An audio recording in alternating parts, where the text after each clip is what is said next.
मैं doctor Anu Patel, founder Om physiotherapy clinic and fitness centre Navrangpura Ahmedabad. आज मैं आपको बताने जा रहा हूँ कोर स्टेबिलिटी की एक्सरसाइज, कोर मसल्स को स्टेबल करने की एक्सरसाइज, उसको स्ट्रॉन्ग बनाने की एक्सरसाइज। हमारे जो कोर मसल्स है पेट के बैक के आगे पीछे होते हैं, पेट के ऊपर नीचे हर जगह होते हैं हमारे कोर मसल्स।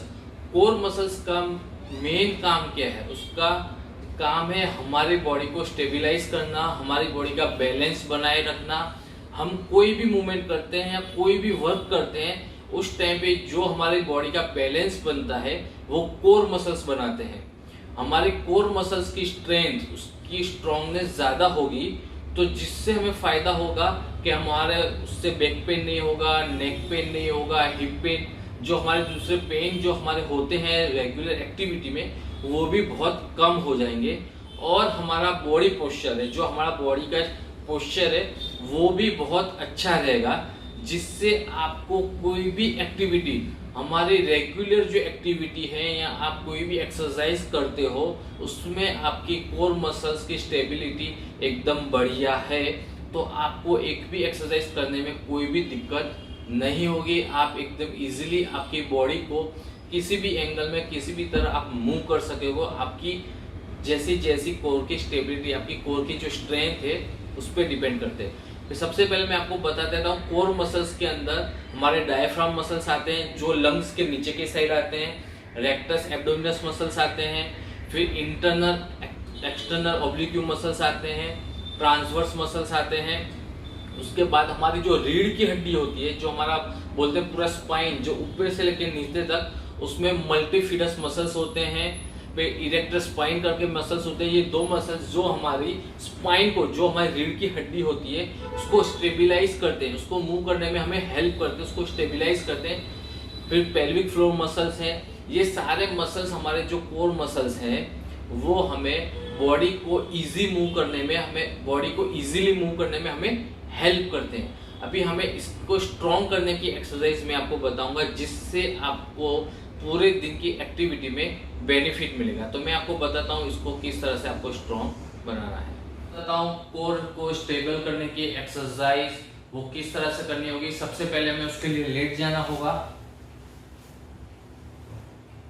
इस तरह लेटने के बाद सबसे पहले जो एक्सरसाइज करनी है उसमें हमें दोनों पैर को फोल्ड करना है सबसे पहले। उसके बाद दोनों पैर को इस तरह से रखना होगा, बस इस तरह से हमें रखना होगा। ये हमारी पहली एक्सरसाइज होगी। खाली इस तरह से पैर को सीधा रखना है। ये जो एंगल है वो 90 का भी होना चाहिए, इस तरह से नहीं इस तरह से झुका हुआ, नहीं ऊपर, इस तरह से ही होना चाहिए, एकदम सीधा। इस तरह से आप कर सकते हो। इसको 10 to 15 सेकंड होल्ड करना है, फिर इसको वापस नीचे रख देना है। ये वापस रख दिया, फिर से करो। इस तरह से इसको करना होगा। 10 to 15 सेकंड होल्ड करना है। काउंट करो 1 2 3 4 5 6 7 8 9 10। इस तरह से आप 10 से 15 सेकंड तक होल्ड कर सकते हो। इसके बाद दूसरी एक्सरसाइज है, उसके अंदर भी हमें पहले इस तरह से ही पैर को कर देना है।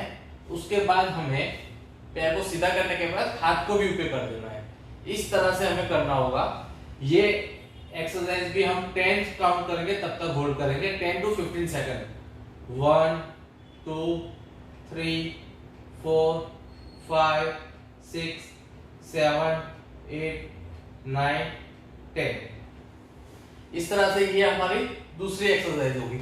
और दूसरा मैं सबसे पहले इसको बता दूं, ये सारी एक्सरसाइज हम वेट लॉस के लिए भी कर सकते हैं। वेट लॉस या इंच लॉस, दोनों में हम ये सारी एक्सरसाइज कर सकते हैं। ये एक्सरसाइज करने से आपकी कोर की स्टेबिलिटी तो बढ़ेगी बढ़ेगी, इसकी स्ट्रेंथ तो बढ़ेगी, लेकिन आपका इंच लॉस और फैट लॉस दोनों होगा।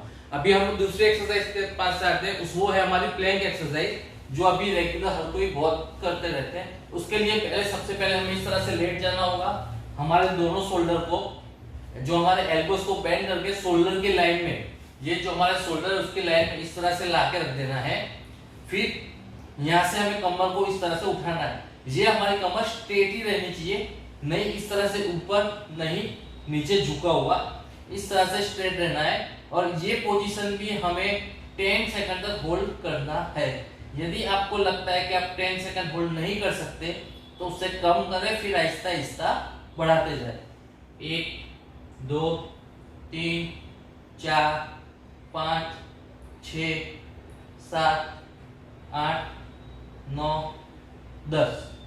इस तरह से इसके भी आप 3 से 4 रिपीटेशन कर सकते हैं। 10 to 15 सेकंड तक आप होल्ड कर सकते हैं। उसके बाद चौथी जो हमारी एक्सरसाइज है उसके अंदर हमें इस तरह से पहले हो जाना है, ये पोजीशन में हमें आ जाना है। ये पोजीशन में आने के बाद हमें अपोजिट लेग अपोजिट हैंड को अप करना होगा। पहले हम हैंड अप कर लेते हैं, उसके बाद पैर को इस तरह से सीधा इस तरह से रखना होगा। इसको भी हम 10 सेकंड तक होल्ड करेंगे। यदि आपको लगे आप 10 सेकंड तक होल्ड नहीं कर पा रहे तो आप 5 सेकंड तक कर सकते हो। उसके बाद अपोजिट लेग अपोजिट हैंड, फिर से इस तरह से आप देख सकते हैं। इसमें ध्यान रखना है पैर झुका हुआ ना रहे या हाथ नहीं, ऐसे पूरा सीधा। इसमें भी हमें 10 काउंट करेंगे। 1 2 3 4 5 6 7 8 9 10। मैं फिर से बता देता हूं, इस तरह से रहना होगा। ये हमने पैर पहले ऊपर किया, फिर ये हैंड, इसको भी हमें 10 सेकंड तक होल्ड करना होगा।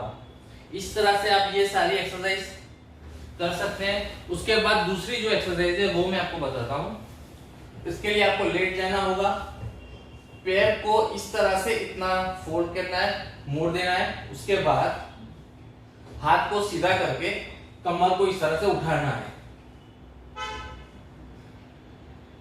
ये भी हम 10 सेकंड तक होल्ड करेंगे। इस तरह से हमें हमारे ग्लूट्स मसल्स को ऊपर तक उठाना है, कमर को।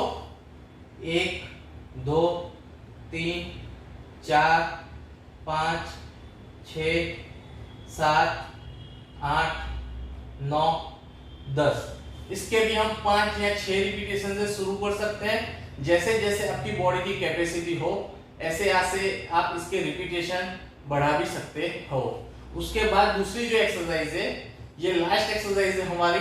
इसके लिए हमें इस तरह से आराम से सीधा ही लेटना है, दोनों पैर को साथ में इस तरह से गाड़ना है, फिर सीधा करना होगा इस तरह से। यहाँ पे आने के बाद, पूरा आने के बाद हमें 2 या 3 सेकंड तक होल्ड करना है, फिर इसको सीधा करना होगा। ये जितना आप ला सको उतना, फिर सीधा कर दो। पूरा इतना नहीं लाना है, इसको यहां से हमें थोड़ा ऊपर होना होगा, फिर छोड़ देना है। इस तरह से करना होगा, यहां से थोड़ा ऊपर होना होगा, हमारे जो हिप का पार्ट है वहां से, फिर इस तरह से। इसको इधर लाके सीधा नहीं करना है, पूरा ये लेने के बाद ऊपर हो, 2 या 3 सेकंड होल्ड रखो, फिर सीधा कर दो। ये सारी एक्सरसाइज कोर मसल्स को स्टेबल करने की एक्सरसाइज है, लेकिन ये सारी एक्सरसाइज आप वेट लॉस और इंच लॉस के लिए भी कर सकते हैं। इसके साथ मैं ये वीडियो समाप्त करता हूं। जय हिंद।